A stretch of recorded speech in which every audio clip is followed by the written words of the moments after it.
Good morning আমার Mahanta family, তোমাদের সকলকে ওয়েলকাম। আশা করি তোমরা যে যেখানে আছো খুব ভালো আছো, আর আমি তো ভালো আছি। আর সবার আগে সকাল সকাল তারা মা শিব বাবার দর্শন করে, দিনটায় যে এত সুন্দর যাবে ফুরফুরে, তো ওই তারা মা শিব বাবার দর্শন করে দেখো 3:30 কিন্তু পুরো বাজেনি, 3টে থেকে জায়গা আছে। তো এখন ঠাকুর পুজো করে যোগ করব, যোগ টোগ হয়ে গেছে। আর এখন বসে চলে এলাম চা।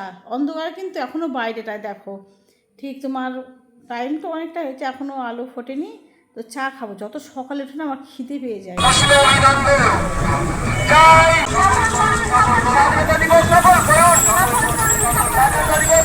সকালের দিকে তো ভালোই ব্যস্ত ছিলাম, স্কুলে মেয়ে গিয়েছিল, ওখানে 15ই আগস্টের বেশ অনুষ্ঠান হচ্ছে।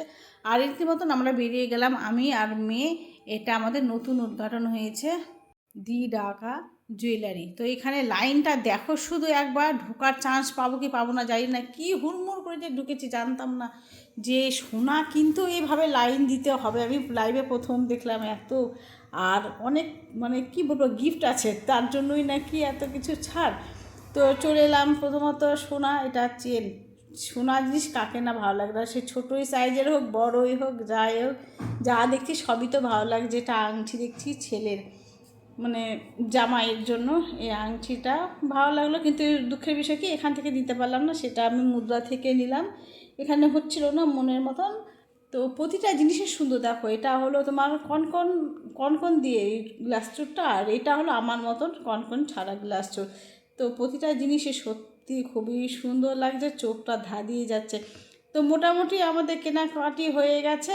আর এইদিকে বিল করতে গেছে দীপক, আর শুধু দেখবে তোমরা ভিড় কাটে বলে, আর ভেতরটাতে এতগুলো যে এসি চলছে তাও বোঝা যাচ্ছে না, এতটাই গরম।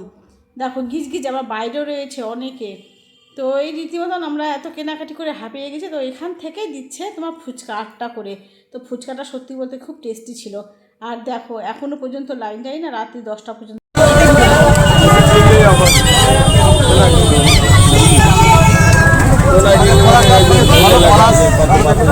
আমাদের খুব পরিচিত।